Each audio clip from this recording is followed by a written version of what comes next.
మహాధ్వనితో ఆయనను ఆరాధిస్తున్నాయి. ఈరోజు ఆయన పిల్లలమైన మనం ఆయన ఆరాధించడానికి యోగ్యులుగా ఉన్నామా? అయ్యో, మనం ఎక్కడో పడిపోతున్నాం. ఎప్పుడు అలానే ఉంటే మన బ్రతుకు ఎప్పుడు సంతోషములో, ఆనందములో ఆయన సంతోషగానములు చేయగలం? ప్రతి దినము, ప్రతి క్షణము కూడా మనం ఆయన ఆరాధించేవారిగా ఉండాలి. మన వెనక వెళ్ళిపోయిన భక్తులందరూ కూడా అదే చేశారు.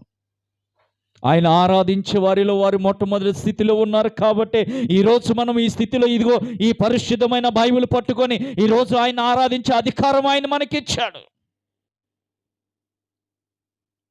ఆయన తనకున్న ఇంటిని వదిలిపెట్టాడమ్మా. తనకున్న మహిమ శరీరాన్ని వదిలిపెట్టాడు. తనకున్న సంతోషమును విడిచిపెట్టాడు. తనకున్నదంతా విడిచి ఈరోజు నీ కొరకు ఆయన పరమును విడిచి భూమికి దిగి వచ్చాడు. మరి ఆయనను నమ్మి ఉన్న నీవు, ఆయన ఆరాధించడానికి వచ్చిన నీవు, ఆయన కొరకు ఏమి విడిచిపెడుతున్నావు? ఏమి దాచిపెడుతున్నావు? పాతవన్నీ గతించిన సమస్తము కొత్తవైనను. ఈరోజు ఈ ఆరాధనలో మనమందరము పాతదంతా వదిలేసి